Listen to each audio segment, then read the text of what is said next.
Sabay-sabay natin alamin ang mga kaganapan na nangyayari sa ating bansa.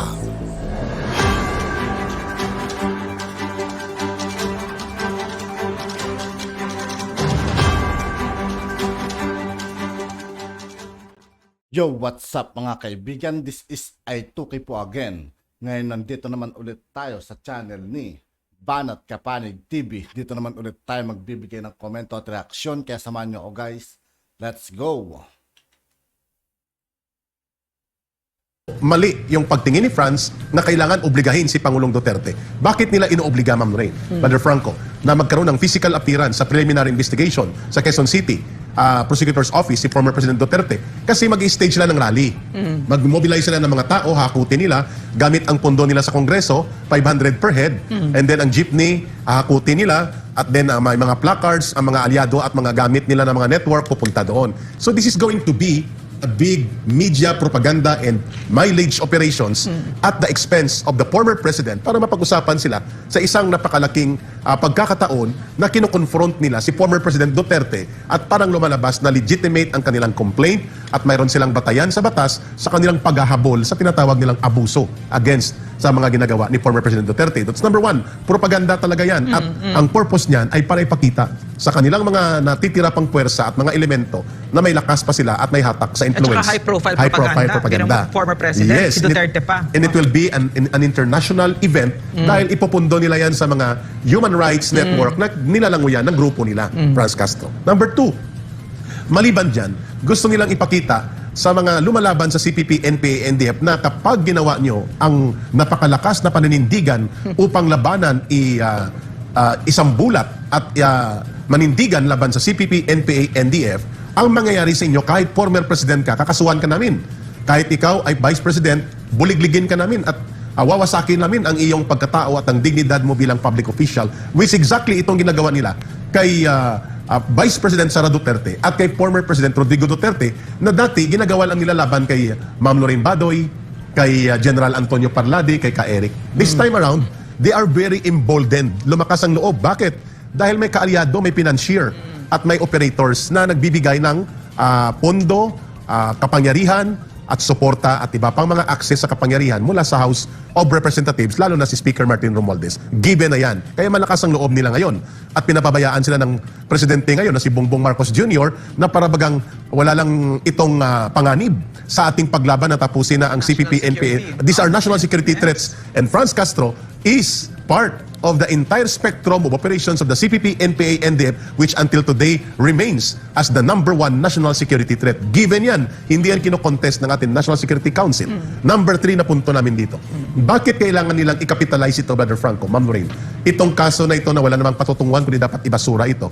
Sapagkat they would like to have a reverse psychology effect to the people. O sabi nila, kita nyo, kami ngayon ang napatutuhanan dahil pinakinggan kami ng Piskaliya at may batayan ang aming reklamo sapagkat pinatawag ang former president. Again, what is the purpose of that? The purpose of that is to establish legitimacy dito sa kanilang ginagawang urban infiltration operations at mapagtakpan ang totoong motibo nila. Binanggit ni Ma'am Lorraine ang totoong motibo dito ni Franz Castro, nila Raul Manuel at nila Arlene Brosas. Number one, mag-infiltrate sa gobyerno at para hindi mahalata, they have to be established as legitimate individuals and party list representatives which former President Duterte rightfully defined them as part ng operations ng mga communist terrorist group sa Pilipinas na nagkukunwaring legal at ang kanilang trabaho ay mag-infiltrate sa urban areas. Yun ang gusto nilang mapagtakpan kung bakit ginamit ang kaso na ito para magkaroon ng semblance of legitimacy and validity ang kanilang posisyon. Pagbaba ng rating sa survey ni Vice President Sara Duterte.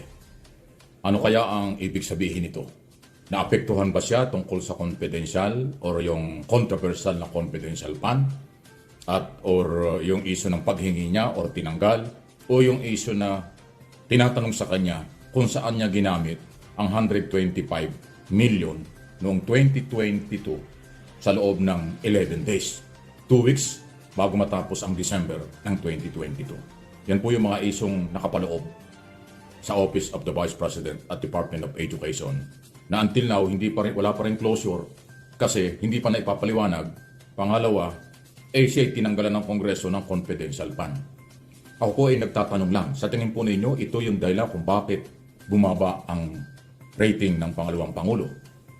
Doon ho sa survey na may kaugnayan, umano para sa 2028 na, medyo malayo pa. Pero bumaba eh. Dati kasi mataas ang rating ni Vice President. Mas mataas pa kay Pangulong Marcos. Ngayon, balita ko parang tinalo pa ni Senator Tulfo. So anong nangyari? Ito nga po yung nakapaloob sa Office of the Vice President. Nag-propose siya ng 650 million confidential fund. 500 million sa Office of the Vice President, 150 million sa Department of Education, kung saan siya ang secretary. Tapos na-discover nga sa Kongreso na ang confidential fund na ibinigay sa kanya ng Pangulo noong patapos na, 2 weeks na lang, matatapos na ang 2022, ay naubos na ng napakaiksing panahon na hindi may paliwanag. Kung yung magugunita, mahigit na 400 million ang ni-request ni Vice President sa Office of the Vice President o Office of the President noong 2022 para sa kanyang confidential fund. Pero ang available at naibigay ng Office of the President ay 125. Katapos nga, ayan, sa napakaiksing panahon ay naubos. Maaring yan ay pinag-uusapan pa rin until now. So, yung kaya ang naging dahilan ng pababa ng rating niya o meron pang iba? O siya ba inaapektuhan dun sa maraming sinasabi ni dating Pangulong Duterte? Na kung yung mga gurita sa kanyang mga programa sa television, abay marami siyang inaaway at pinagsasabihan. Sa tingin ninyo, yung mga sinasabi ng dating Pangulo ay nakaapekto sa performance ni Vice President Sara Duterte?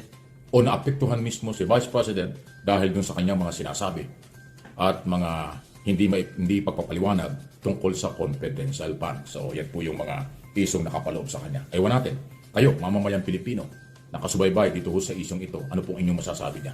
Nagtatanong lang po tayo, wala namang personal lang yan. Hindi naman humasamang pag-usapan ito dahil matataas na opisali sila at pera ng bayan ang pinag-uusapan dito. Samantala, nabalita na ba ninyo ito? Yung Estados Unidos ay nagsagawa po ng flight operation sa karagatan dyan po sa may south, parte ng south dito sa Luzon. Dito sa Luzon mismo sa Pilipinas.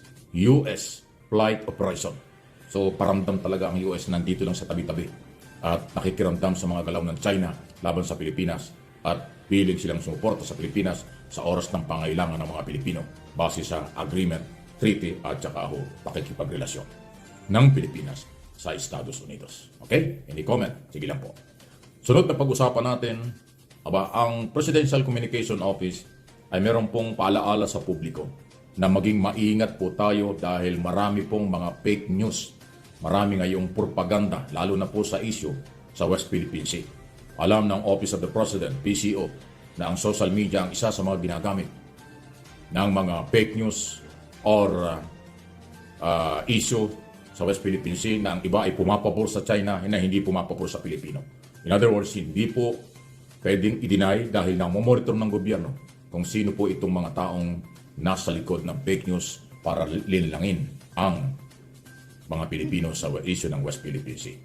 Naninindigan ang Office of the President at majority ng mga Pilipino kasama itong channel na ito na tama ang paninindigan ng Pilipino tungkol sa teritoryong ito na pinagtatalunan.